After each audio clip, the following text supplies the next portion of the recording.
नमस्कार। विषय है कि कर्म क्या है।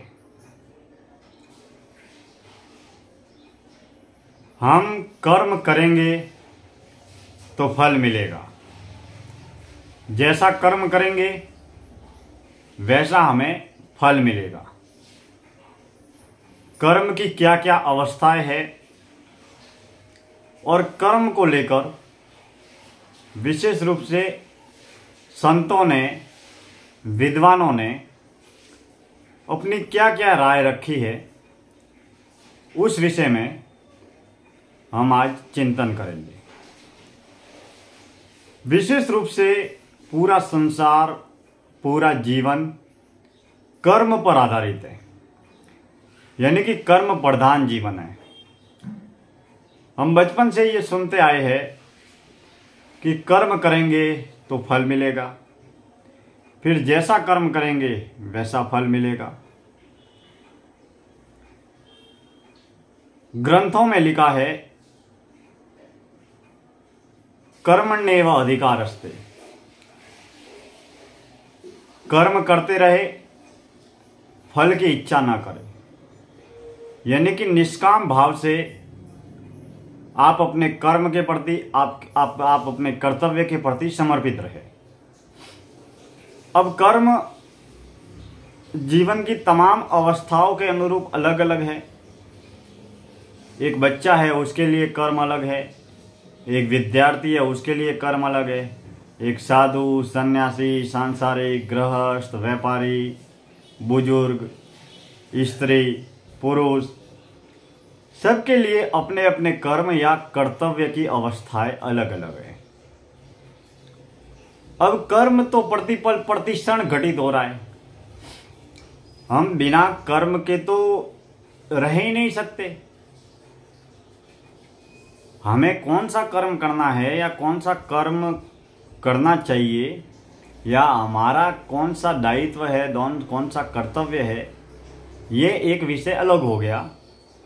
लेकिन कर्म प्रतिपल प्रतिक्षण घटित होने वाली क्रिया है। जैसे मान लीजिए, अगर कोई भी व्यक्ति कोई भी काम नहीं कर रहा है और वो बैठा हुआ है, तो कर्म तो वो कर ही रहा है, बैठा हुआ है। अब बैठे रहना ये भी तो एक कर्म है। अब एक व्यक्ति सोया हुआ है और नींद ले रहा है, नींद में है। अब वैसे देखा जाए तो वो कोई भी कर्म नहीं कर रहा है, लेकिन कर्म तो कर रहा है, क्योंकि नींद करना या नींद लेना भी तो एक कर्म है। तो कर्म तो प्रतिपल प्रतिक्षण घटित होने वाली क्रिया है। आप बिना कर्म के कभी रह नहीं सकते। कर्म तो हर रोज हो रहा है, प्रतिपल प्रतिक्षण हो रहा है, जब से जन्म हुआ तब से हो रहा है। अब यह बात अलग हो गई कि आपको कौन सा कर्म करना चाहिए। अब हम मानव जीवन में है, तो इस मानव जीवन में हमारे जीवन के ऊपर, हमारे विचारों के ऊपर, हमारे व्यवहार के ऊपर कर्मों का क्या प्रभाव है, ये चिंतनीय सवाल है। ये तत्व ज्ञान और आध्यात्म का सवाल है। अब हमारे पूर्व जन्म के कर्म क्या होंगे, किए होंगे हमने। अब इसके बाद में पूर्व जन्म जन्म जन्म जन्म न जाने कितने जन्म हमारे पूर्व में हो चुके हैं। उस जीवन में हमने क्या कैसे कर्म किए हैं वो हमें ना तो खबर है, लेकिन हमने कर्म तो किए ही होंगे। अब जो जीवन गुजर चुका है, जो जन्म गुजर चुके हैं या जो जिंदगी गुजर चुके हैं, जो समय गुजर चुका है, वो हमारे हाथ में नहीं है। लेकिन जो आने वाला समय है और उस समय में हम क्या कौन सा कर्म करने जा रहे हैं वो हमारे हाथ में है। क्योंकि कर्म के घटित होने के बाद में तो बस केवल कर्म फल रह जाता है। अब उस कर्म फल से हम या तो सुखी होते हैं या दुखी होते हैं। कर्म के जरिए या तो हमें सफलता मिलती है या असफलता मिलती है। तो इस कर्म को लेकर बहुत सारे विद्वानों ने अपनी अलग अलग राय रखी है। अब इस कर्म का निर्माण कैसे होता है, कौन सा व्यक्ति कैसे कर्म करेगा, ये कैसे तय होगा। कर्म का निर्माण, कर्म की शुरुआत हमारे सोच से होती है, हमारे विचारों से होती है। और सोच और विचारों का निर्माण हमारे कुछ पूर्व जन्म के कर्म होते हैं, संचित कर्म होते हैं, उनसे होता है। कुछ हमारी संगत से होता है, कुछ हमारे व्यवहार से होता है, कुछ हमारे वातावरण से होता है, कुछ हमारे माता पिता द्वारा जो माता पिता के संस्कार हमारे साथ में आते हैं उनसे होता है। तो उसी के अनुरूप कर्मों का निर्माण होता है। अब कर्म कौन से करने चाहिए, कैसे करने चाहिए, तो विशेष रूप से जीवन की 3 अवस्थाएं, 3 गुण है, रजोगुणी, तमोगुणी और सतोगुणी। अब इसमें जो व्यक्ति सतोगुणी कर्मों पर ज्यादा ध्यान देगा या सारे के सारे सतोगुणी कर्म करेगा, सेवा, दया, करुणा, परहित, परोपकार, अगर वो सात्विक और सतोगुणी कर्मों की ओर ध्यान देगा तो उसकी आत्मा का आत्मकल्याण होगा, उसके जीवन का कल्याण होगा। और अगर कोई तामसिक, तमोगुणी और बुरे कर्मों की ओर ध्यान देगा तो उसकी आत्मा की बुरी गति होगी, क्योंकि हमारी आत्मा पर, हमारे जीवन पर हमारे द्वारा किए जाने वाले कर्मों का पूरा प्रभाव है। अब एक पशु है, पक्षी है, जीव है, जंतु है, उनको ये खबर नहीं है कि वो कौन से कर्म कर रहे हैं या कौन से कर्म करने चाहिए, क्योंकि उनमें इतनी सोच, विचार, विनय, विवेक और बुद्धि नहीं है। मगर एक इंसान के अंदर भगवान ने शरीर ही नहीं दिया है, 2 हाथ 2 पैर ही नहीं दिए है। भगवान ने इंसान को विनय दिया है, विवेक दिया है, बुद्धि दी है, कर्म दिया है। तो इंसान के अंदर ये सोच दी है कि किस इंसान को कौन सा कर्म करना चाहिए। अब दुनिया में हर इंसान को ये मालूम है कि कौन सा कर्म खराब है और कौन सा कर्म अच्छा है।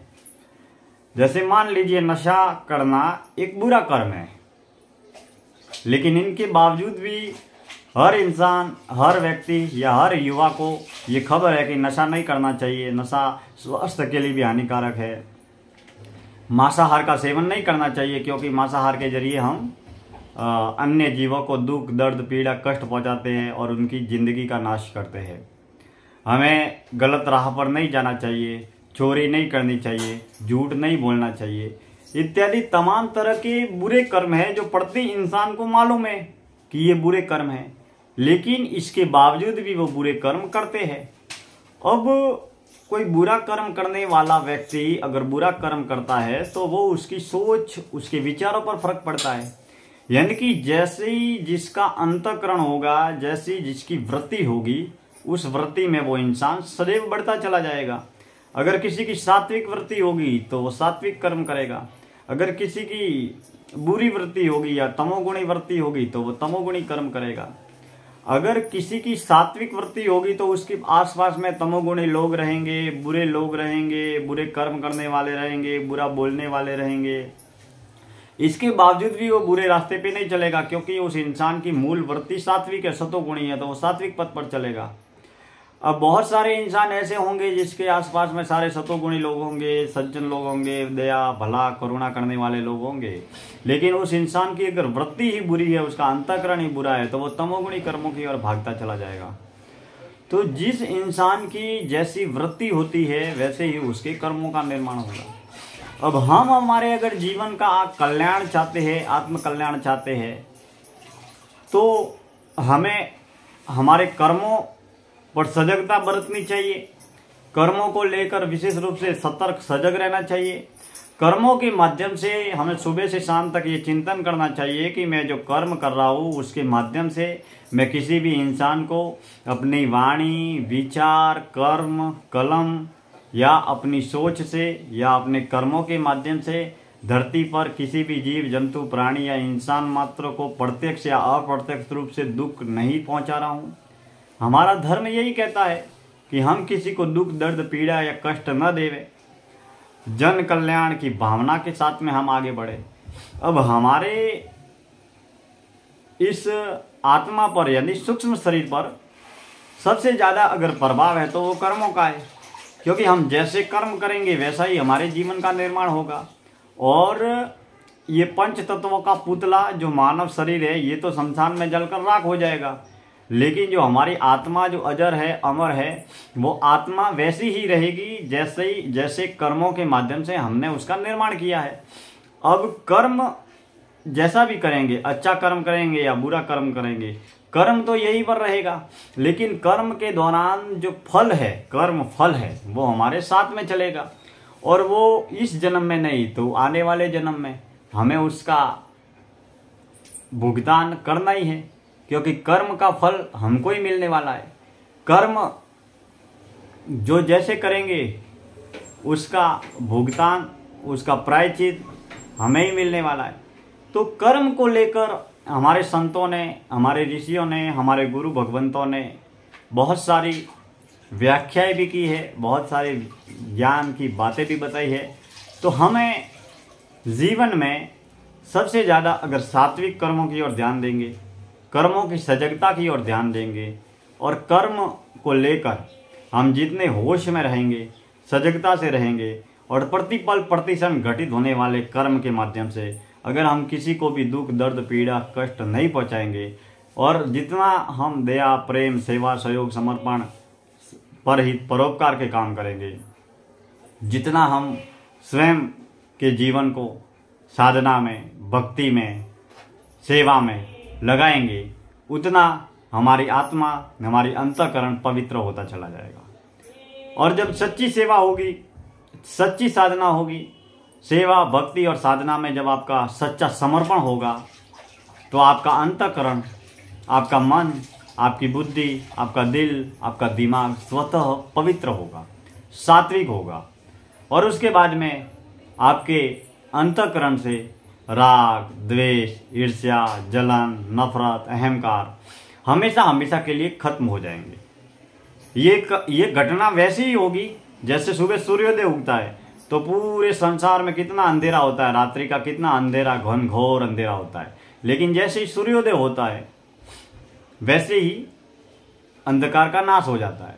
तो हमारे जीवन में भी जैसे ही सात्विक कर्मों का उदय होगा, दया, प्रेम, सेवा, सहयोग, समर्पण का उदय होगा, अच्छे कर्मों का और अच्छे गुणों का जैसे ही उदय होगा, तो वैसे ही हमारे बुरे कर्म और बुराइयां और बुरी सोच, बुरे विचार स्वतः खत्म हो जाएगा। उजाले के आने पर अंधेरा जैसे ही खत्म हो जाता है, सवेरे के आने पर अंधेरा जैसे ही खत्म हो जाता है, ठीक उसी तरीके से हमारे जीवन में भी जब हम सात्विक कर्मों के माध्यम से अच्छी राह, अच्छे विचार, अच्छी सोच पर चलेंगे, तो हम सात्विक कर्मों के जरिए अपनी आत्मा का आत्मकल्याण भी करेंगे। तो विशेष रूप से हमें बचपन हो, जवानी हो या बुढ़ापा हो, अपने कर्तव्य, अपने दायित्व के निर्वहन के साथ में अपने कर्मों की सजगता और सात्विकता पर विशेष रूप से ध्यान देना चाहिए, क्योंकि कर्म तो सभी को करने हैं। अगर कोई साधु सन्यासी है तो उसे भी साधु सन्यासी का कर्म करना है, अगर कोई सांसारिक ग्रस्त है तो उसे सांसारिक ग्रस्त का काम करना है। यानी कि कर्म तो प्रतिपल प्रतिक्षण घटित हो रहा है, लेकिन सबसे ज़्यादा हमें हमारे दायित्व, हमारे कर्तव्य और सात्विक कर्मों की ओर ध्यान देना चाहिए, क्योंकि कर्म के जरिए ही हमारी गति होगी, और जैसे कर्म होंगे उसी दिशा में हम सदैव आगे बढ़ते चले जाएंगे। यही कर्म की वास्तविक व्याख्या है, और कर्म अगर हम करेंगे तो हमें फल भी मिलेगा, जैसा कर्म करेंगे वैसा फल मिलेगा। लेकिन कर्म करने की एक अवस्था और है जिसका नाम है निष्काम भाव से कर्म करना, यानी कि हमारा मोह, लगाव, आसक्ति या प्रेम कर्म के प्रति हो, कर्म फल के प्रति नहीं। कर्म करते रहिए, अगर मिला तो भी ठीक, ना मिला तो भी ठीक, हुआ तो भी ठीक, ना हुआ तो भी ठीक, बस आप अपना कर्म करते रहिए। अगर कर्म करते हुए आपको दुख मिला तो उस दुख का आपको दुख नहीं, कर्म करते हुए आपको सुख मिला तो उस सुख का आपको सुख नहीं। यानी कि कर्म, निष्काम भाव से कर्म करने वाले व्यक्ति की एक ऐसी अवस्था होती है कि वो अगर झुग्गी झोपड़ी में रहे, सूखी रूखी सूखी चटनी रोटी खाए, तो उसे कर्म करते हुए न तो दुख होता, न दर्द होता, न पीड़ा होती, न कष्ट होता, न पश्चाताप होता। और कर्म करते हुए कोई व्यक्ति 5 पकवान खाए या बहुत बड़े राजमहल में या बहुत बड़े बंगलों में रहे तो उसे न तो अहंकार होता, न कोई घमंड होता, न कोई दिखावा होता। यानी कि आपका लक्ष्य, आपका कर्तव्य है केवल कर्म करना, कर्तव्य करना, ईमानदारी पूर्वक, समर्पण पूर्वक कर्म करते रहना, यही जीवन का ध्येय है।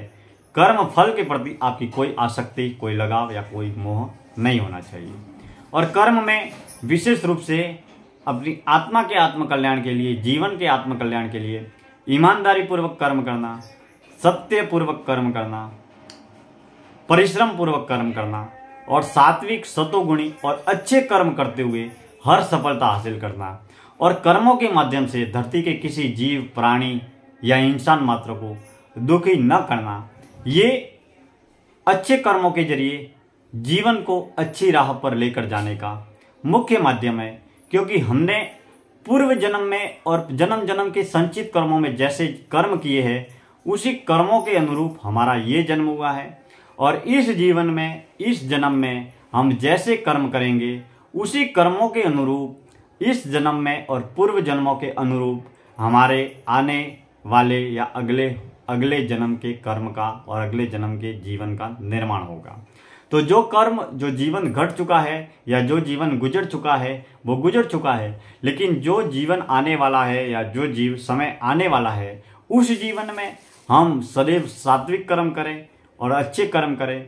और अगर कुछ जाने अनजाने में कुछ गलत कार्य हो जाते हैं, जैसे हम जाने अनजाने में बहुत तरह के अपराध भी करते हैं, वो अप्रत्यक्ष रूप से होते हैं, हमें खबर नहीं होती है, क्योंकि हम चलते हैं, घूमते हैं, फिरते हैं। अब आने जाने में हो सकता है अपने पैरों के नीचे कोई चींटी आ जाए, कोई कीड़ा मकोड़ा आ जाए, तो हम ऐसा तो नहीं कर सकते कि हम चलना ही बंद कर देवे या घूमना फिरना ही बंद कर देवे। लेकिन जाने अनजाने में भी ऐसे बहुत सारे अपराध घटित होते हैं। हम ये नहीं कह सकते कि हम किसी भी प्रकार का अपराध या पाप नहीं करते। कई बार अप्रत्यक्ष रूप से भी कई बहुत सारे अपराध या पाप हो जाते हैं। तो हम ईश्वर से जब क्षमा याचना के साथ में प्रार्थना करते हैं और जब सात्विक कर्मों की ओर आगे बढ़ते हैं, तो हमारा जीवन आगे भी बढ़ता है और आत्मा के आत्मकल्याण की ओर अग्रसर भी होते हैं। तो हम भले ही जीवन में कोई भी हो, व्यापारी हो, दुकानदार हो, सांसारिक हो, गृहस्थ हो, साधु सन्यासी हो, हमें सदैव मेहनत, परिश्रम, सात्विक कर्मों के जरिए अपने जीवन में हर तरह की सफलता हासिल करनी चाहिए। क्योंकि अगर सात्विक कर्म करते हुए अगर हम सफल होंगे, मेहनत करके हम सफल होंगे, ईमानदारी पूर्वक सफल होंगे, तो वो सफलता वास्तविक सफलता होगी और वो सफलता हमें आत्म आनंद भी प्रदान करेगी और सच्ची खुशियाँ भी प्रदान करेगी और हमारे जीवन में सुख, समृद्धि और शांति प्रदान करेगी। यही जीवन का ध्येय है। क्योंकि कर्म प्रतिपल प्रतिक्षण घटित होने वाली प्रक्रिया है, लेकिन इस प्रक्रिया में हम सदैव ये ख्याल रखें होश के माध्यम से, अपने ज्ञान, विवेक और बुद्धि के माध्यम से, कि हमें सदैव सात्विक कर्म करने हैं, अच्छे कर्म करने हैं। अच्छे कर्मों के माध्यम से हमें हमारे जीवन को आगे बढ़ाना है। क्योंकि कर्म प्रतिपल प्रतिक्षण घटित होने वाली एक क्रिया है और जैसे कर्म करेंगे वैसा ही हमारे जीवन का निर्माण होगा। क्योंकि हम जो भी जैसे भी कर्म करते हैं, उन कर्मों के द्वारा उस कर्मों का प्रभाव हमारे व्यवहार पर होता है, हमारी वाणी पर होता है, हमारे विचारों पर होता है, हमारे विनय, विवेक, बुद्धि पर होता है। और कर्म वैसे ही घटित होते हैं जैसे जिस वातावरण में हम रहते हैं, जैसी संगत में रहते हैं, उस संगत का और उस वातावरण का निर्माण हमारे कर्म भी करते हैं। तो हमें सदैव अच्छे कर्मों की ओर चलना चाहिए और सदैव सात्विक राह पर चलना चाहिए। यही कर्मों की विशेष रूप से व्याख्या है। और हम जितने भी जो भी जैसे कर्म कर रहे हैं, उस कर्मों का प्रभाव हमारे इस जन्म और इस जीवन पर भी पड़ेगा और आगे जो इस जन्म के बाद में हमारा जो अगला जन्म है उस पर भी प्रभाव पड़ेगा। हमारा जीवन, ये भौतिक शरीर, सांसारिक शरीर खत्म हो जाएगा, लेकिन इस स्थूल शरीर के जरिए हमने जो भी जैसे भी कर्म किए हैं, उस कर्म का कर्म फल हमारे साथ में चलेगा और उसका भुगतान अच्छे कर्म का फल हमें अच्छा मिलेगा, बुरे कर्म का फल हमें बुरा मिलेगा। तो हम इस मानव जीवन में, इस परिवर्तनशील और क्षणभंगुर संसार में हम कुछ अच्छे कर्म करें और सदैव आगे बढ़ते रहे। अपने कर्मों के माध्यम से हम अपना स्वयं का भी भला करें, लोगों का भला करें, भला सोचें और भले कर्म करें। इन्हीं विचारों के साथ में मैं वक्ता विचारक दिनेश्वर माली आप सभी का तहे दिल से हार्दिक आभार व्यक्त करता हूँ। आप समय समय पर हमारी चिंतन चर्चाओं से जुड़े रहे और हमारे YouTube चैनल से भी जुड़े रहे। आपने इन तमाम बातों को सुना, इसके लिए दिल से शुक्रिया। धन्यवाद। जय श्री राम।